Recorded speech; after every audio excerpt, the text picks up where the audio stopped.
London, September 11th, 1970. The Cumberland Hotel. A Friday evening. Jimi Hendrix sat in his hotel suite, drinking Mateus Rosé, talking with Keith Altham, a journalist he'd known for 4 years. One of the few music writers who understood him. They'd met 8 times before. The first was in 1966, when Jimi had just arrived in London and Hey Joe was climbing the charts. Now, in September 1970, they were meeting for what would be their final conversation. Jimi didn't know it would be his last interview. Keith Altham didn't know it would be their last conversation. 7 days later, Jimi Hendrix would be dead, aged 27. This is the story of that final interview. What Jimi said, what he dreamed about, what he was struggling with, and the haunting, heartbreaking irony of his words just days before his death. "We have time," Jimi said that evening. Confident, relaxed. There's no big rush. He had 7 days. To understand the weight of this final interview, you have to understand where Jimi was in September 1970. He was exhausted. For years of constant touring, recording, interviews, legal battles. For years of being Jimi Hendrix, the greatest guitarist alive, the man who'd redefined rock music, the psychedelic showman everyone wanted a piece of. The Jimi Hendrix Experience, the power trio that had made him famous, had broken up. Noel Redding was out. Mitch Mitchell was uncertain. Billy Cox, Jimi's bassist and childhood friend, was suffering from severe exhaustion and paranoia. Jimi was dealing with 2 pending lawsuits, a paternity case and a recording contract dispute scheduled for UK High Court the following week. He wanted to leave his manager, Michael Jeffrey, but couldn't figure out how. He was sick, probably influenza, chronic lack of sleep, the kind of illness that comes from a body pushed beyond its limits. And he was creatively restless. The psychedelic rock that had made him famous felt limiting. He wanted to explore jazz, blues, acoustic music. He had plans, big plans. But first, he had to survive the week. Keith Altham arrived at the Cumberland Hotel on the evening of September 11th, 1970. He knew the way. He'd been to many hotels, many dressing rooms, many late-night conversations with Jimi over the past 4 years. Their relationship went back to the very beginning, to 1966, when Jimi had just arrived in London, an unknown American guitarist with a strange name and a left-handed Stratocaster. Chas Chandler, Jimi's manager and former bassist for the Animals, had brought Keith to see Jimi perform at the Scotch of St. James Club. It was one of Jimi's first London shows. Maybe 50 people in the audience.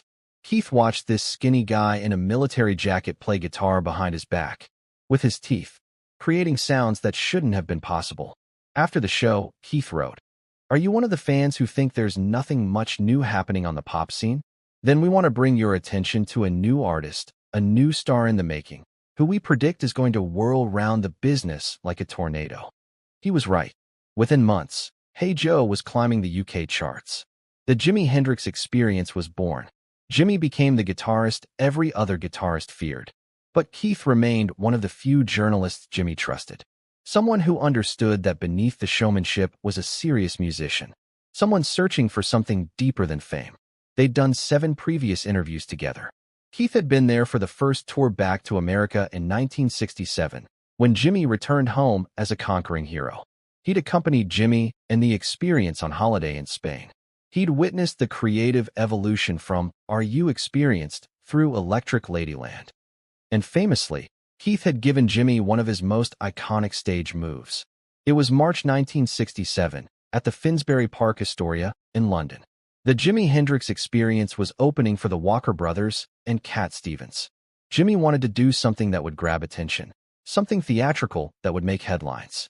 Keith suggested, "Why don't you set fire to your guitar?" Jimi looked at him, thought about it, then said, yeah, that could work." That night, at the end of the set, Jimi doused his Stratocaster in lighter fluid and set it ablaze. The audience gasped. Cameras flashed. The next day, it was all over the British music press. Jimi Hendrix burns his guitar on stage. It became his trademark. Monterey Pop Festival. Isle of Wight. The image that defined psychedelic rock excess. All from a journalist's suggestion. So when Keith Altham arrived at the Cumberland Hotel on September 11th, 1970, he wasn't just another reporter. He was someone who'd been part of the journey. A witness. Almost a friend. But this time, something felt different. Jimi looked older than his 27 years. tired in a way that went beyond physical exhaustion. The wild afro was still there, but toned down. The flamboyant clothes were gone, replaced by something more subdued. Keith set up his tape recorder. They exchanged greetings. Small talk. Then they began what would become the most important conversation of Keith's career. Jimmy's last interview. The final words before silence. Keith asked Jimmy about the Isle of Wight festival, which had happened weeks earlier. Everyone was talking about the new subdued, mature Jimi Hendrix. The wild hair was gone. The jewelry, the flamboyant costumes, all toned down. Why the change? Keith asked. Jimmy laughed. Everybody goes through those stages. I just did that because I felt like I was being too loud. My nature just changes. It wasn't rejection of his past. It was evolution. I see some other groups now, Jimmy continued, like Mountain and Cactus. They're getting into those things. Their hair is getting longer. They're wearing more jewelry, strangling themselves with beads and stuff. He chuckled. Not with bitterness. Just observation. Fashion was cyclical. Jimmy was moving forward. Keith asked about the label people had given him. Inventor of psychedelic music. Jimmy laughed again. A mad scientist approach. Then he leaned forward, striking a match to light something, and said something that reveals how he thought about creativity. The way I write things, I just write them with a clash between reality and fantasy, mostly. You have to use fantasy to show different sides of reality. It's how it can bend. He paused. As a word, reality is nothing but each individual's own way of thinking. And then the establishment grabs a big piece of that. This wasn't a rock star talking. This was a philosopher. Someone thinking deeply about consciousness, perception, the nature of experience. Keith pushed further. Was Jimmy's music a rage against the establishment? Jimmy shook his head. It's nothing but the blues. That's all I'm singing about, today's blues. Everything came back to the blues for Jimmy. The foundation. The root. Even his most experimental, psychedelic, effects-heavy music was, at its core, blues. They talked about touring. About ticket prices. About the pressure to perform. Jimmy had been thinking about free concerts. Playing for people without charging admission. Can you do concerts without collecting money at the door? Keith asked. I can dig that. Jimmy said enthusiastically. I can really dig that. We should be able to. There's no reason why we shouldn't. He explained his vision. We should only collect enough as what we can pay with. Expenses from the last time to the next time. Then came the words that would haunt everyone who listened to this interview later. We have time, Jimmy said. Confident. Relaxed. There's no big rush. There's no reason why we can't do free concerts here. We have time. 7 days later, he would be dead. Keith asked about the heaviness in music. The darkness. The weight of the times. Vietnam. Political turmoil. Social unrest. Jimmy had a response that became one of his most famous quotes. There are too many heavy songs out there these days. The music is getting too heavy, almost to the state of unbearable. He smiled. I have this one little saying. If things get too heavy, just call me helium, the lightest known gas to man. Call me helium. It's beautiful, poetic, very Jimmy. In a world weighed down by war, anger, division, be light. Be the thing that rises. That's who Jimmy was. Even exhausted, even struggling, he was reaching for lightness. The conversation turned to the future. To what came next musically. Jimmy's band was falling apart. Billy Cox, his bassist, was leaving due to exhaustion and paranoia. I think I'll get a small one together, Jimmy mused. It's really hard to decide. I'd like to have both if I could. I'd get 2 guitarists, one being myself, an organist, a singer, drums and bass. That would be out of sight. He was envisioning something bigger, more ambitious. A full band that could explore the musical ideas he was chasing. He mentioned a new album in the works, Between Here and Horizon. The title itself is poetic. Between reality and the unreachable. Between where he was and where he wanted to go. One of the songs would be called Room Full of Mirrors, about mental disarrangement, fragmented identity, the feeling of seeing yourself reflected infinitely, but never quite grasping who you are. Another would be called Astro Man. These were the albums that would never be finished. The music that died with him 7 days later. Keith asked if Jimmy felt pressure to prove himself as King Guitar. Jimmy laughed. Uncomfortable. No, I don't even let that bother me. Because they say a lot of things about people that, if they let it bother them, they wouldn't even be around today. A pause. King Guitar now? Wow, that's a bit heavy. He didn't want the crown, didn't want the competition. He just wanted to play. But the world had other plans. The world needed him to be the greatest, to be untouchable, to be mythic. And myths don't get to be tired. Myths don't get to quit. Toward the end of the interview, Keith asked about money, about comfort. Do you feel personally that you've got enough money now to live comfortably? Jimmy's answer was pure Jimmy, imaginative, funny, revealing. I don't think so. Not the way I'd like to live. How would you like to live? I want to get up in the morning and just roll over in my bed into an indoor swimming pool. And then swim to the breakfast table. You know, come up for air and get maybe a drink of orange juice or something like that. Then just fold up from the chair into the swimming pool and swim into the bathroom and go shave or whatever. Keith laughed. You don't want to live just comfortably. You want to live luxuriously. No, Jimmy said, laughing. Is that luxurious? I was thinking about a tent, maybe, overhanging a mountain stream. It was playful, whimsical. The mind of someone who thought in images, not budgets. He didn't want wealth for status. He wanted freedom, space, the ability to create without constraint. What Keith Altham didn't mention in the interview, what couldn't be discussed on the record, was how deep Jimmy's struggles went. The lawsuits were draining him. The paternity case was humiliating. The contract dispute with his former manager was a nightmare of legal complexity. Michael Jeffrey, his current manager, controlled almost everything. Jimmy wanted out, but didn't know how to break free without destroying his career. His girlfriend, Monica Damon, was becoming possessive. Their relationship was unstable. He was sick, constantly sick, flu-like symptoms that wouldn't go away, exhaustion that sleep didn't cure. And he was alone, truly alone, despite the fame, the fans, the women, the hangers-on. He had very few people he could trust. Keith Altham was one of them.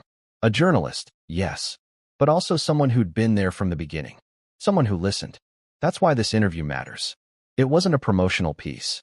It was a conversation between two people who knew each other. And now it's the last record of Jimmy's voice speaking to the world. The interview ended sometime after midnight. Keith Altham thanked Jimmy, packed up his tape recorder, and left the Cumberland Hotel. He walked out into the London night with 30 minutes of audio. Jimmy's voice, preserved on magnetic tape, talking about swimming pools and helium and the blues. Keith didn't know he'd just recorded history. He thought it was simply another interview, another conversation with an artist he'd known for 4 years. He had no idea it would be the last. Over the next few days, Jimmy's life continued its downward spiral. September 16th, Wednesday, Jimmy refused to meet with his lawyer, Henry Steingarten, who wanted to discuss the pending court cases. The paternity suit, the contract dispute, legal matters that required his attention. Jimmy didn't want to deal with it. He was avoiding reality, sinking deeper into whatever darkness was consuming him. September 17th, Thursday, Jimmy spent the day and evening with Monica Damon at her apartment in Notting Hill, the Samarkand Hotel, 22, Lansdowne Crescent. A basement flat, not luxurious, not the swimming pool dream he'd described to Keith Altham. They had dinner, drank wine. Monica later claimed they were planning their wedding, that they'd been engaged for over a year, that Jimmy wanted to marry her as soon as possible. Others disputed this, said Monica was obsessive, possessive, that Jimmy was trying to extract himself from the relationship but didn't know how. What's certain is that Jimmy was exhausted, sick, emotionally drained. At some point during the night of September 17th, Monica gave Jimmy sleeping pills. Vesparax, a powerful barbiturate. 9 tablets, she later said. Far more than the recommended dose. Jimmy wanted to sleep. He'd told her he wanted to sleep for a day and a half before flying to America. He took the pills. He went to bed. September 18th, 1970. Early morning. The Samarkand Hotel. Monica Damon woke up around 10 a.m. Jimmy was still in bed, sleeping deeply. She went out to buy cigarettes. Left him alone in the apartment. When she returned around 11 a.m., something was wrong. Jimmy was unconscious, unresponsive, vomit on his face, in his hair, on the pillows. He'd aspirated, breathed vomit into his lungs while unconscious from the barbiturates. Monica panicked. She tried to wake him, shook him, screamed his name. Nothing. At 11:18 a.m., she called for an ambulance. The London ambulance service arrived at 11:27 a.m. 9 minutes. But it was too late. The paramedics found Jimmy alone in the flat. Monica had left to make phone calls, trying to reach Jimmy's manager, trying to figure out what to do. They loaded Jimmy into the ambulance. No pulse. Not breathing. Vomit still in his airways. They rushed him to St. Mary Abbott's Hospital in Kensington. Doctors attempted resuscitation. Tried to clear his lungs. Tried to restart his heart. At 12:45 p.m., Dr. John Bannister pronounced Jimi Hendrix dead. Aged 27 years, 9 months, and 21 days. The news spread fast. By 2 p.m., BBC Radio 1 interrupted regular programming. Jimi Hendrix, regarded by millions as one of the most talented and original performers in modern rock music, is dead. The hospital spokesperson told the press, "We don't know where, how, or why he died, but he died of an overdose." The London tabloids ran with it immediately. Jimi Hendrix dead from overdose. Sensationalized. Speculative. Feeding the public's hunger for tragedy. The New York Times was more measured but equally definitive. Jimi Hendrix, a genius black musician, a guitarist, singer, and composer of brilliantly dramatic power, is dead. Eric Clapton heard the news and wept. Pete Townsend was devastated. Mick Jagger couldn't believe it. Keith Altham, at home in London, heard the BBC announcement and felt his stomach drop. 7 days. 7 days since they'd sat in the Cumberland Hotel, drinking wine, talking about the future. We have time. There's no big rush. Except there was no time. There was no future. Jimmy was gone. In the years since, the final interview has taken on mythic weight. It's been transcribed, analyzed, animated by PBS's Blank on Blank series, studied by music historians. People listen for clues. Was Jimmy depressed? Suicidal? Or just exhausted? Keith Altham's assessment.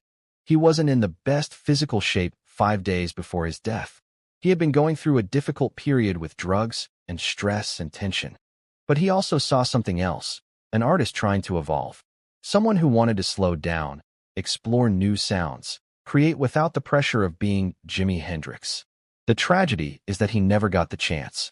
The album, Between Here and Horizon, was never completed. Room Full of Mirrors exists only in demo form.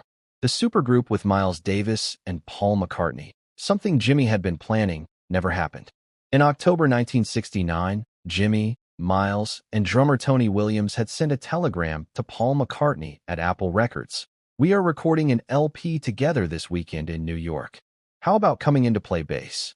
There's no record of whether Paul even received it.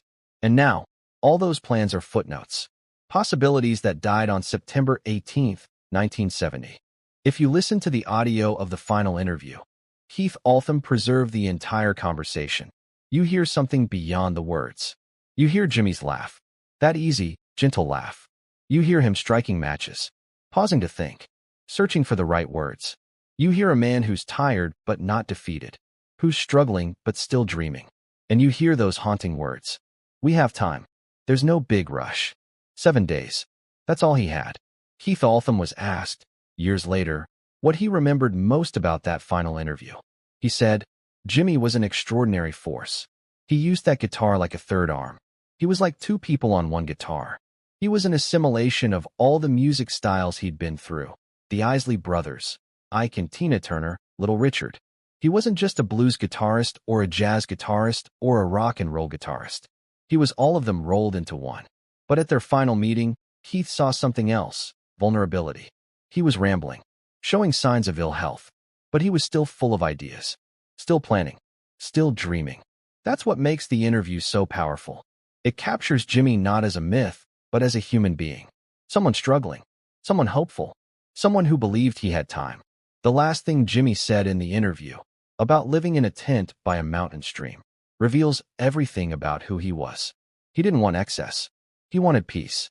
He wanted to wake up and create, to swim and shave and make music without the weight of expectation.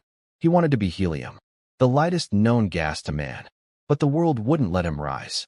The world kept pulling him down with contracts, lawsuits, managers, expectations, the need to be Jimi Hendrix every single day. And on September 18, 1970, that weight became too much. London, September 11, 1970. The Cumberland Hotel. Jimi Hendrix, drinking Mateus Rosé, talking about the future. We have time. 7 days later, the future ended. But the interview remains. A time capsule. The last words of a genius who thought he had more time to create, more time to explore, more time to become whoever he wanted to be next. If you listen closely, you can still hear him, laughing about indoor swimming pools, philosophizing about reality and fantasy, dreaming about free concerts and new music, saying, with complete confidence, "We have time. There's no big rush." Jimi Hendrix. September 11th, 1970. His last interview. His last message to the world. 7 days before silence.